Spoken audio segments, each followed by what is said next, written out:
Welcome to Attican Plays Railway Empire.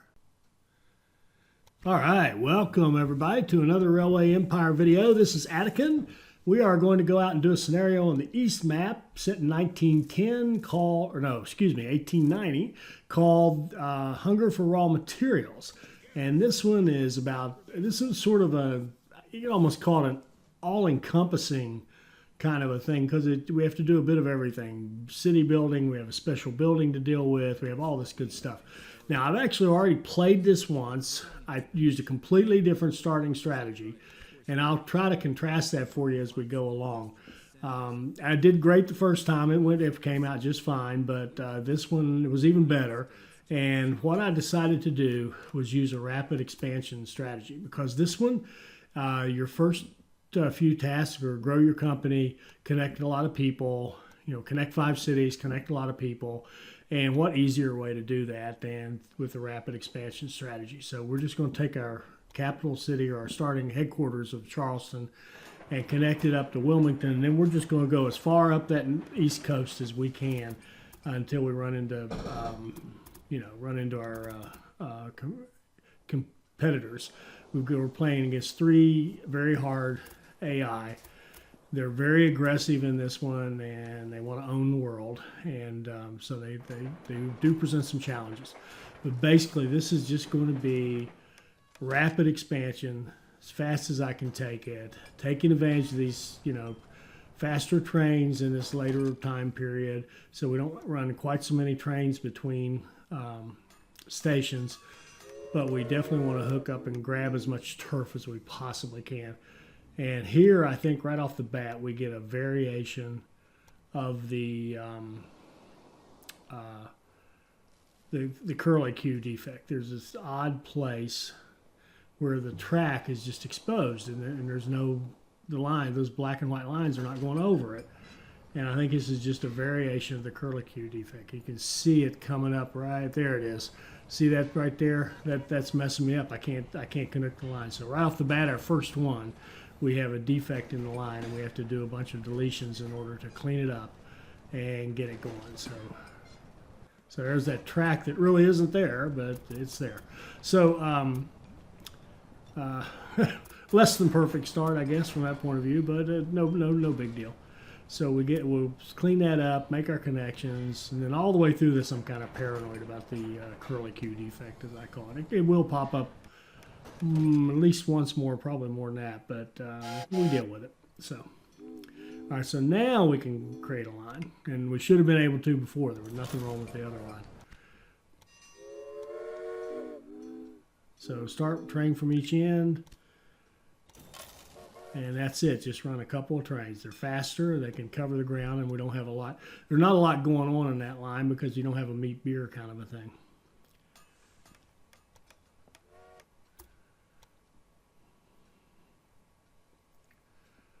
So this is just going to go on for a while, and I'm going to use the same technique. Regular size station, 2 platforms. Use one platform to connect one end, the other platform to connect the other end.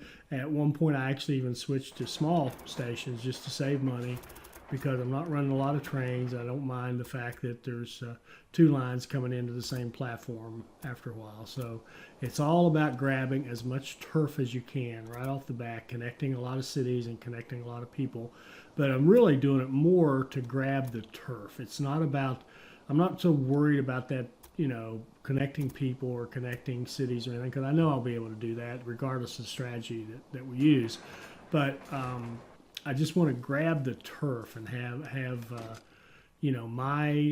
at least one of my stations in as many cities as I can get up that East Coast, because I know this is one where you want to take advantage of your opponent. You know that your opponent's going to be growing these cities as just like you are. Maybe not as well as you do, but they're going to be doing it, and you might as well take advantage of it. So I want to hook up to these cities that are getting developed by my opponents so I can take credit for them, because one of the things I have to do is connect.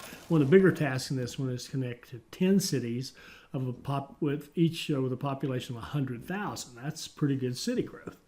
So we're working our way all the way up to Washington. We started way down in Charleston, South Carolina, and we're going to work our way all the way up to Washington, D.C., and eventually Baltimore and New York. So I'm going to speed it up for a bit until we come to something different, because this is just literally build, build, build, build, build.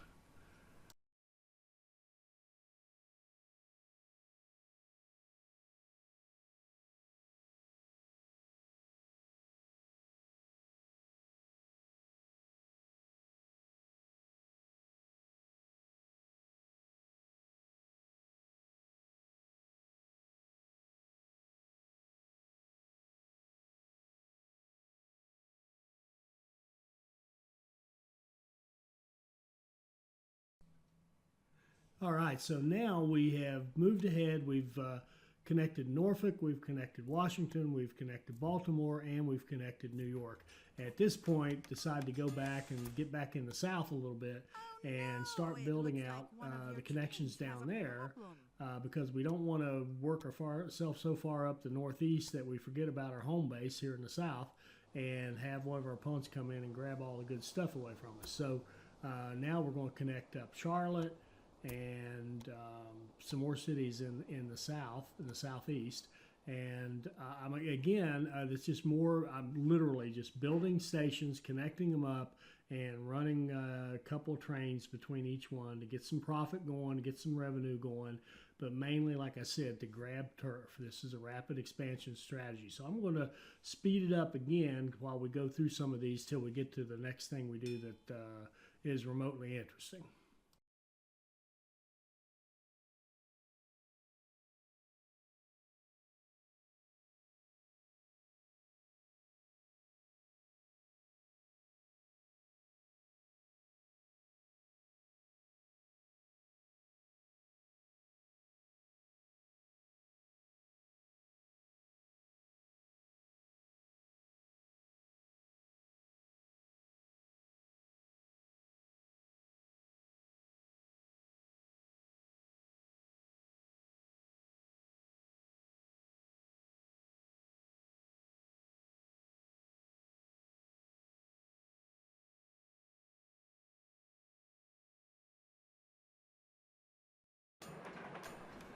Okay, so here we've moved ahead and we've now connected Charlotte into Wilmington. Then we went down and connected Augusta into Charleston, then Augusta to Atlanta, Atlanta over to Montgomery, then Montgomery up to Knoxville. And now that's about as far as we could take it before we started running into the competition up to the north, up in Louisville.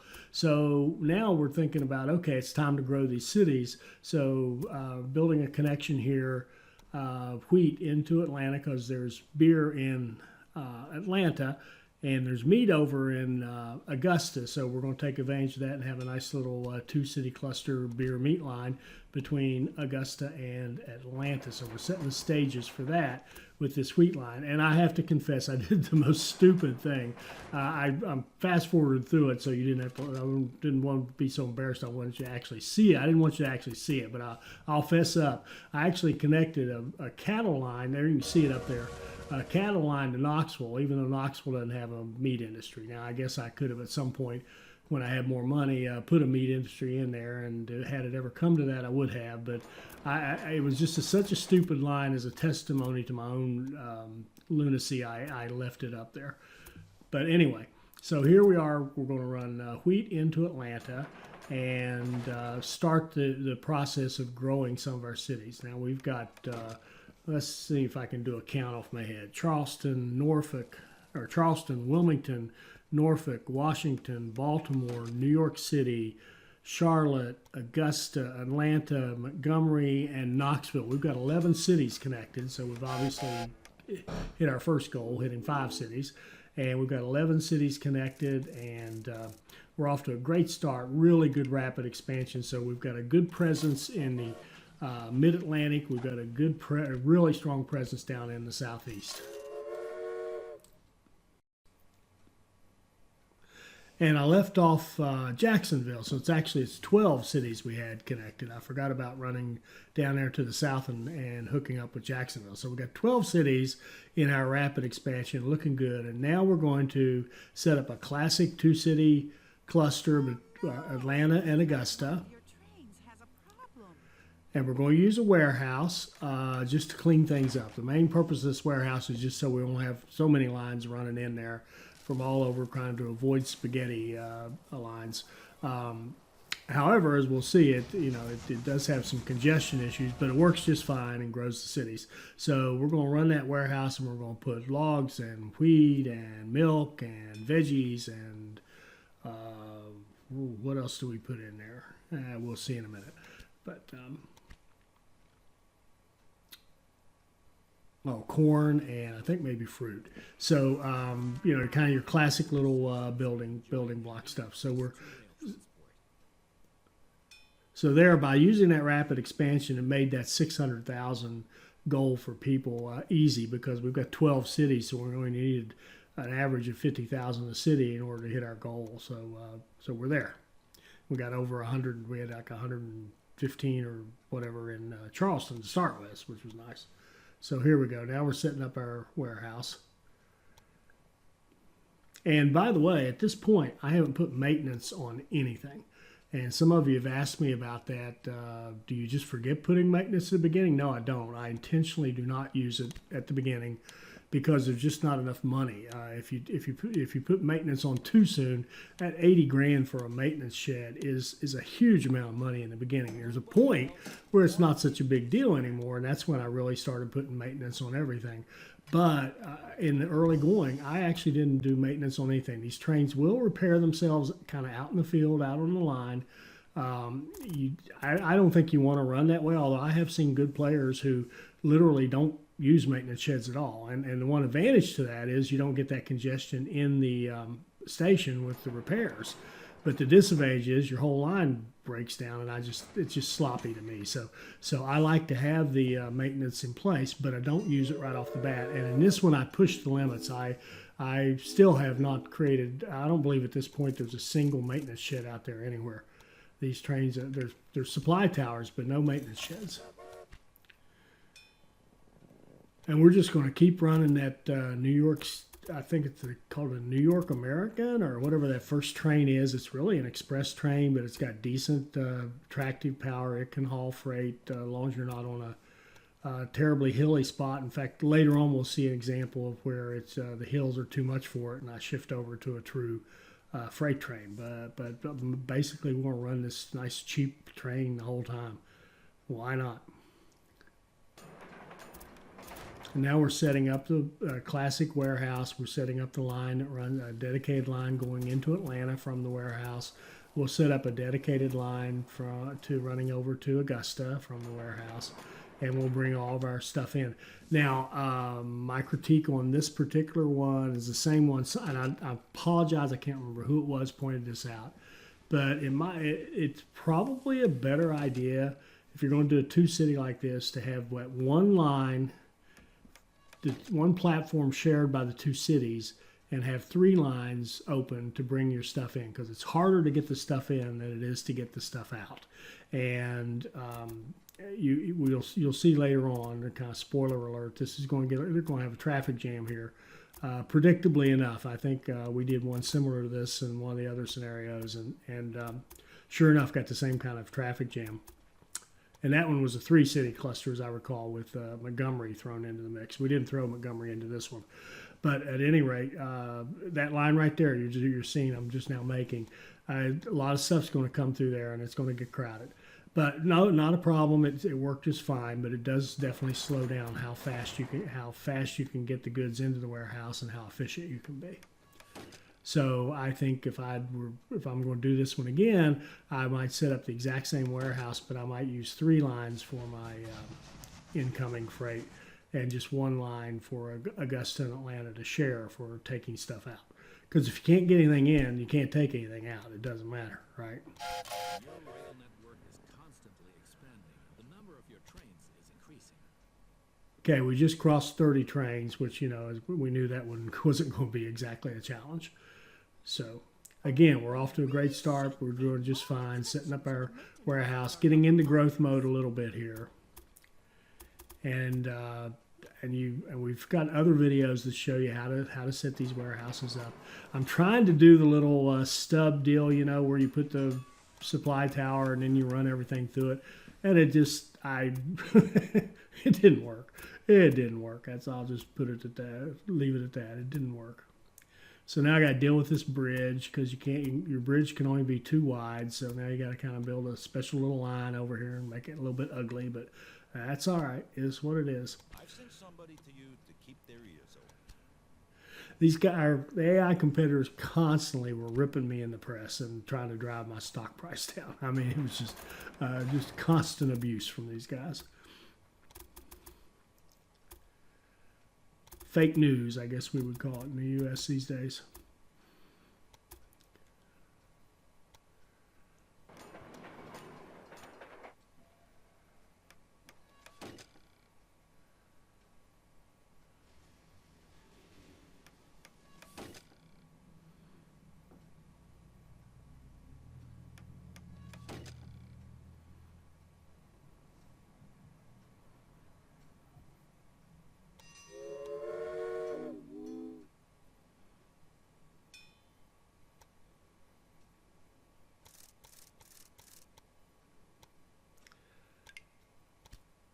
Now, the one good thing about having a line for each city, I can force them full, which at the end of the day doesn't mean a lot. Doesn't change a lot.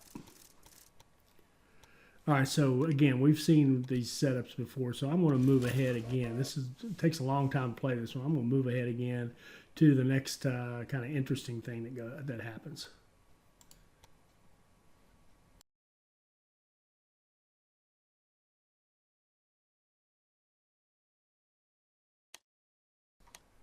Okay, it was kind of a short trip to the next interesting thing because we've got this beautiful situation here. There's always been this open slot in Augusta. Now we've got a bonus for filling it. And there's something specific that I want to do right here. So this is just beautiful. Build an industry. We need to own industries anyway. We're going to build an industry, specifically a refinery here.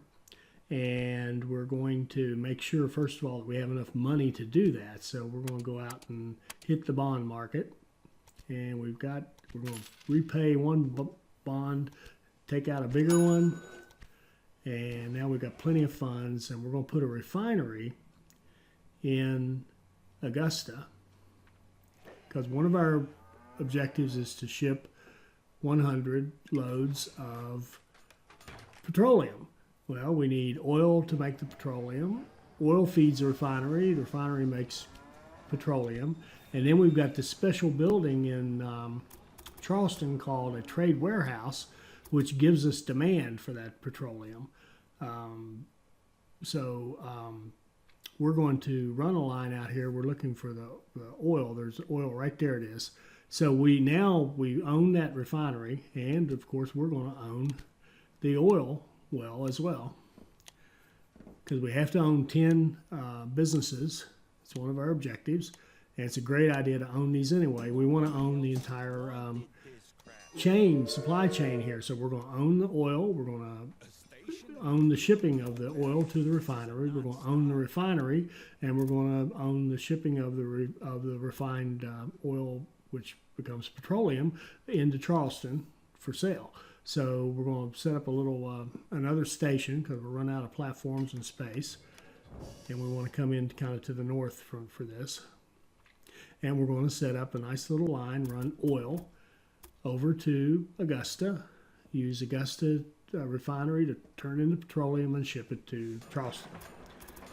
And that's going to help us fulfill one of our objectives. We have two like that. We have one with petroleum, and we have another one with steel, which we'll deal with a little bit later. The steel is actually an earlier requirement, but this just popped up beautifully, and that oil well was right there, so I said, why not?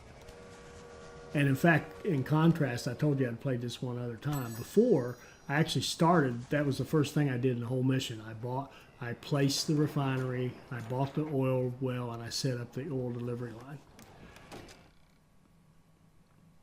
And it worked out okay. I really like this approach much better. The rapid expansion is a more solid build your base kind of an approach. But the other way worked great. We had really good profit from the refinery and from the oil well and from the trains, and and then use that to use that as our baseline or our springboard to kind of build our economy. But this anytime that you can own the supply chain, you can own the raw material, you can own the shipping, you can own the processing plant in the city, and you can own the shipping to its final the product to its final destination. That's a real railway empire. That's what you really are trying to get to here. So now we're continuing to do our little two-city cluster and adding more things into the warehouse. Eventually we'll add that milk down there. We'll add corn. You know. We'll try to make it a full service warehouse, so to speak, for those two cities. I got you an article in the newspaper. Now, I'd love to actually to buy that cattle ranch, but it's way too expensive at this point because it's actually through overland. It's actually shipping stuff. So I'm just going to go ahead and run a line into Augusta because there is meat there.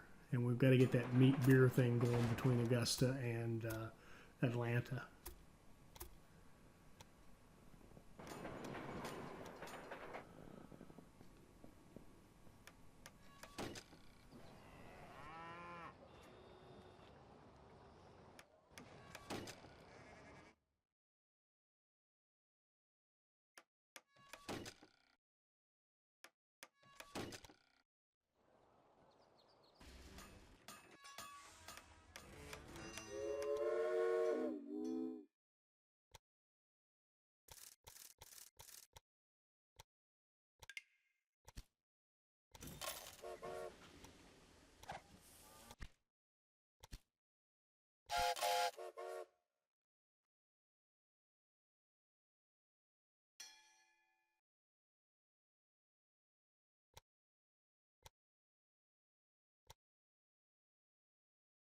You should look for your train.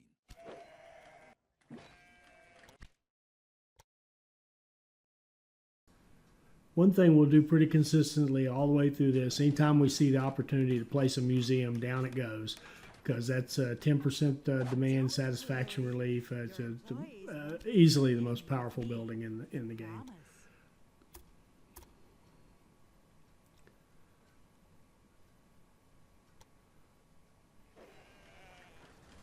Now, I finally realized I didn't actually have.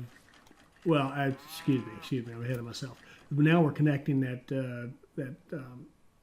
cattle ranch up to Charlotte because Charlotte also has meat, and we're going to be running kind of a meat beer two-city cluster between Charlotte and Wilmington to help those two cities grow.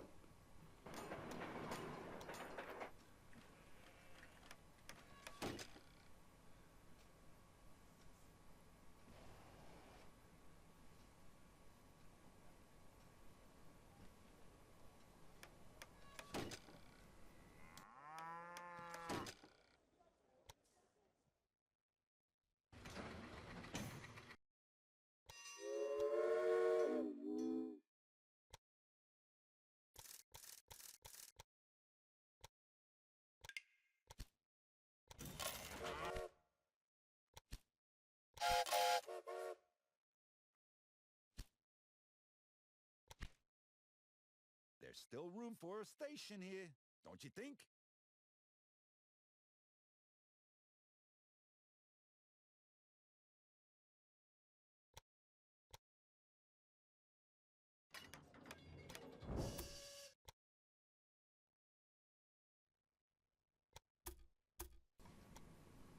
Okay, so we're continuing to add stuff to our Atlanta, Augusta two-city cluster warehouse.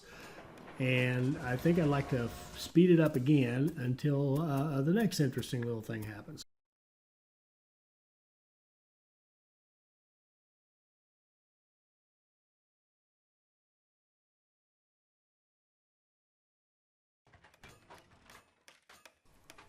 All right, so it's sort of deja vu all over again. We look over in Wilmington, and there's a bonus for creating an industry. We need to ship steel as one of our objectives. So why not take that bonus, create a steel industry, and we can set up iron ore and coal from up north and bring it down here to Wilmington and use Wilmington as the base for our direct shipments of steel into Charleston. So this is just kind of rinse and repeat of what we did with the refinery in Augusta. So we want to buy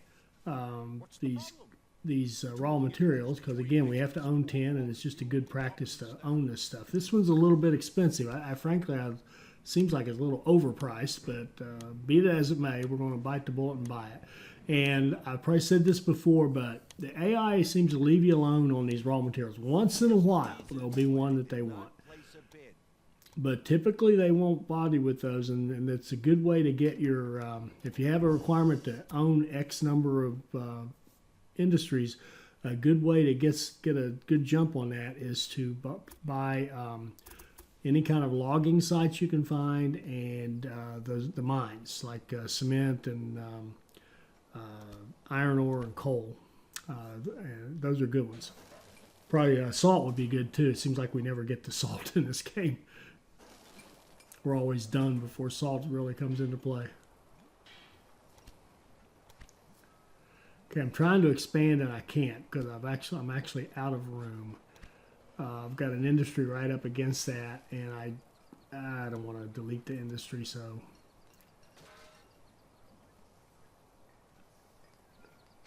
I'm going to just plop a station down on the other side.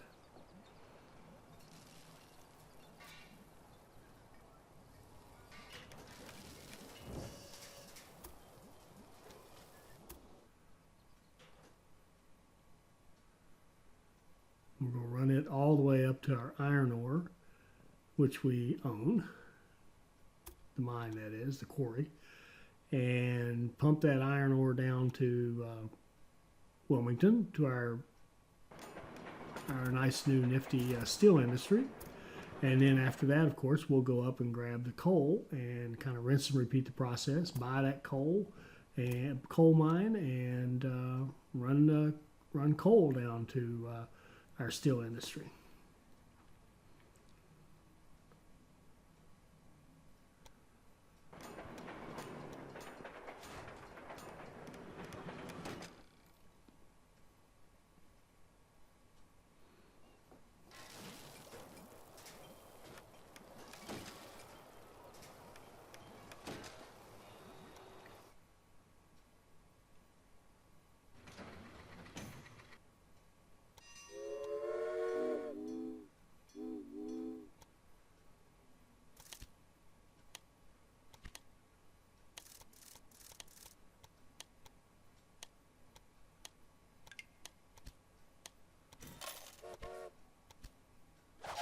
Taking one of your employees with me.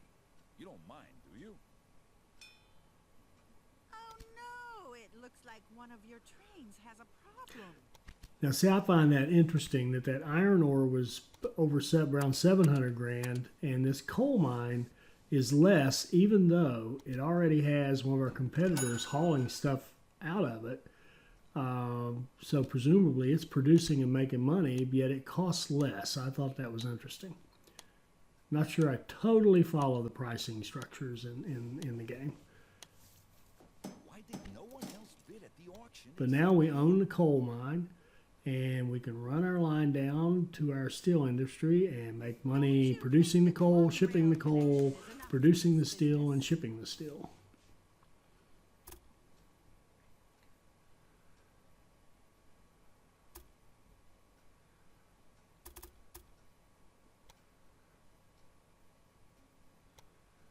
So I'm going to hook that coal line into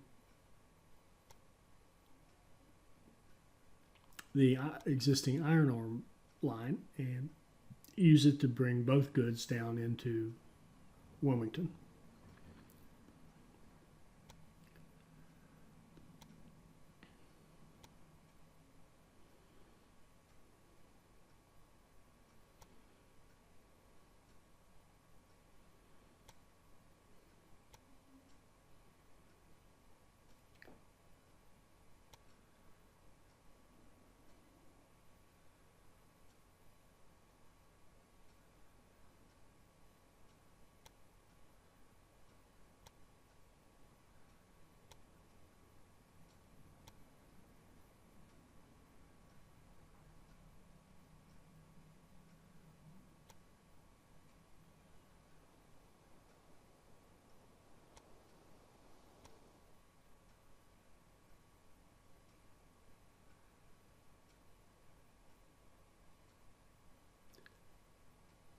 I decided that a certain amount of bridges are inevitable, and just bite the bullet and go for it. It's nice to have some money. It is. That's why you got to build a strong economy. So you have options when you have an income. If you don't have an income, you just your hands are tied all the time.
And here I actually watched that train and decide I need a freight train because I need a real honest to God freight train here because there's a big slope it's got to come up and that express train isn't cutting it. So watch how this thing speeds up when we just put a real express train, or excuse me, a real freight train on.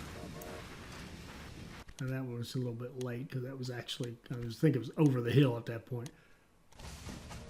Here we go. That one's struggling to get up that rise. We change trains and it just immediately speeds up. So here's an example where you really could use a true freight train rather than an express train to haul freight. So you can see we're doing a great job here.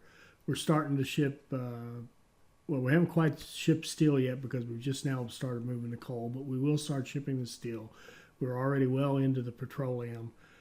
We've got a good base of cities. We've got a 2-city cluster going here. And there's that backup I was talking about. It'll be like that pretty much the whole time. And I probably could have done something with a loop or something to make it a little bit better. But frankly, it worked out just fine. And there were so many things to deal with here that I didn't pay that much attention to it. Now I'm actually finally putting maintenance in. Trying to do kind of every other one to start with to make sure I've got myself covered. And I'm putting maintenance in so that we can stop having these trains break down all the time. And frankly, I think it helps your economy because you may have occasional tie-ups in the station, but your trains are going to run more smoothly. And honestly, if you don't have to do this, the game is flawed. The game needs to be fixed if it allows you to run trains without maintaining them. That's not right. It shouldn't be that way. So, and we'll start putting them in everywhere, and you'll see later on to help with congestion, we'll put them even out on some of our raw material stations to take the congestion and the delays away from the warehouses. But this is the way I would recommend doing your maintenance: is hold off on it for a while until you've got a really good income. Once you're really rocking and rolling with an income, then you can go ahead and start putting maintenance on stuff. Because see, those $80,000 expenditures, they don't mean that much to me now because they matter, of course. It's still money, but you've got a lot of money now, and you can absorb that, and you can see we still got $1.5 million in cash sitting there. So that's the way I think you should look at your maintenance: is hang on for a while. Accept the fact that occasionally it'll slow you down, but hold on till you got some money. Then when you got some money, get your maintenance going. Now, I was thinking this would come out more even, but it really turned out 5 of the goods are coming from the left as we're looking at it, and only this corn is coming from the right. So the corn has no problem. And here's where I realized that my stubbing out the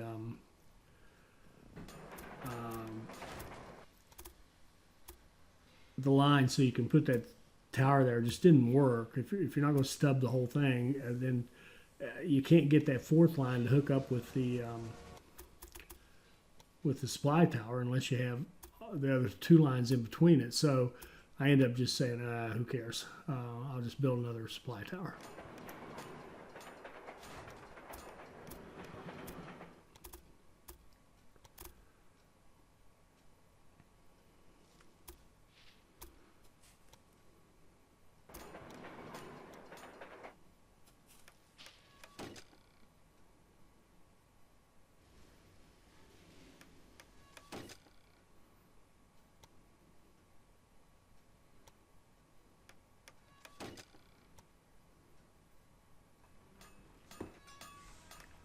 All right, so let's move ahead a little bit till the next interesting development occurs.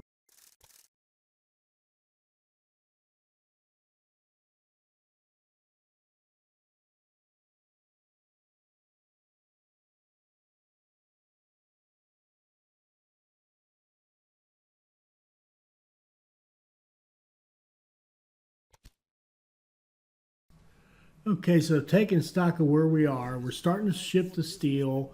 We're getting there. We own 7 businesses. We need to own 3 more. So we're going to continue to work on that ownership and trying to make these cities grow down here in the South. And you'll see that we're not going to rely just on our own ability to grow cities, but that's kind of down the road a bit, but that also comes back to the whole reason we did the rapid expansion. Now here we have an opportunity. We've got a cheap sale. This is like deja vu for the 3rd time. We've got a cheap sale of this log site north of New York. And it's got a connection bonus. And it's right there next to New York, so it can make us good money. So, I mean, how are you going to beat this? So we expand the New York, our little single station in New York, into a double. And then we're going to connect this, these logs, the wood, into New York. Nice short, and we get a almost $400,000 bonus. I mean, how could you beat that? And what it does for us too is that it gives us the ability to help feed the growth of New York, because we can't just trust Don Lorenzo to do it all by himself. So we're going to help him out here and throw some wood in there. And you'll see later what we do to really make this go. I'll hold off, but we're going to do something else to really make New York demand sat. Because if you notice there, it's got that textile industry, that making cloth. Well, there's no cotton to be found down there, so that's not a good business. That's not in a good place at all.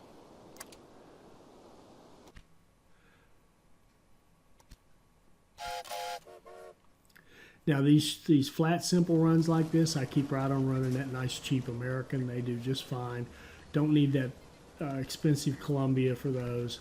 Save the Columbia for some of the more hilly routes like the one we saw with the coal. And use the Columbia on that. And I started mixing the Columbia in a little bit more later on.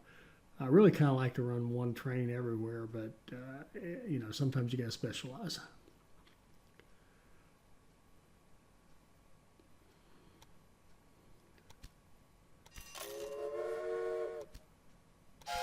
At this point, I'm thinking those just having 2 trains running some of these lines is not enough. So as the cities have grown, I'm going through and bumping up the number of trains in a few places. Not a lot, but like Charlotte to Wilmington, I definitely moved it from 2 trains to 4 because they've got goods now that they can exchange, and we want to make sure they get them all exchanged.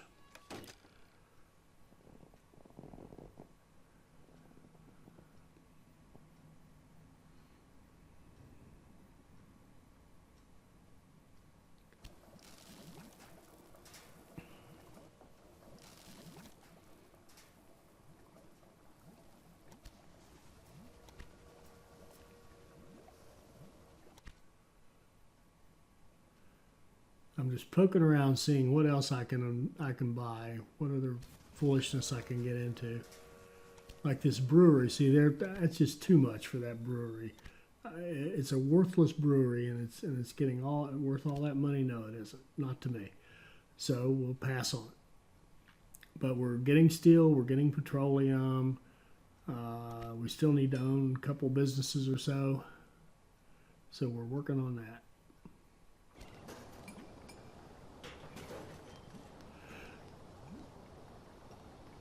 Okay, now you can see here in Charleston, the only one of those three businesses, and those were there at the start.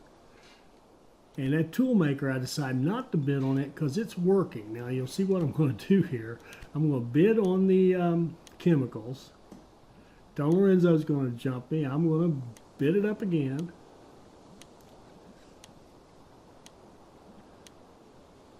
And if I win, fine, I'll run coal down there. I'm going to bid it up again. Beatrice has now jumped in. Now we got two of them bidding against each other. I don't doubt Doc Murphy will probably jump in there too. And, you know, let them have at it. They're up to $700,000 for that business. They'll just keep going and fight it out till one of them owns it. There we go. Don Lorenzo owns that business. Well, guess what? I own all the stations there, and he's going to have a business that is worthless because he's never going to get anything. So we're going to repeat it with the steel industry. We're just going to say, yeah, let's see how you guys do when you can't get any coal and you can't get any iron ore. So please go right ahead and bid each other up and buy that thing and have yourself a nice worthless business. So kind of did that as a gift to my AI competitors and got a couple of them. And I didn't do that on that the tool one because the tools, we are shipping steel in there and we're shipping logs to help. It's just getting some logs, so we don't mind that one. And I didn't want to start a bid because if I start a bid, one of those guys is probably going to outbid me and own it, and I don't want them to own it because it would actually make money. We are going to go out and buy the cement works, even though we can't use it just yet. It's an investment. It's relatively cheap, and we're going to grab the cement works near Atlanta, and eventually we'll plug it into Augusta when Augusta gets big enough and make a few dollars on it. But right now, we're just trying to meet our goal of owning enough industries.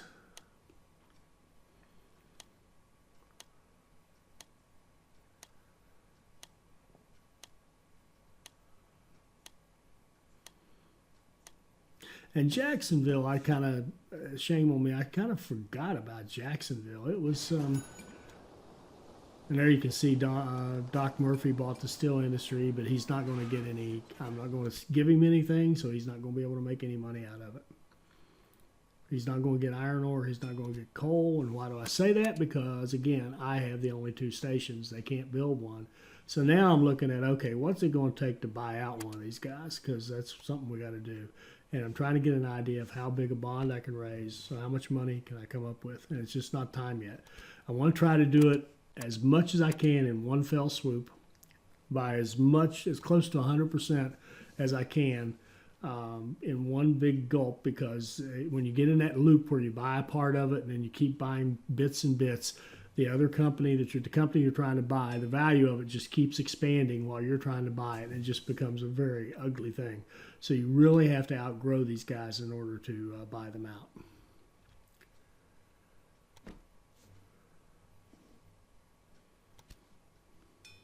To good neighbors.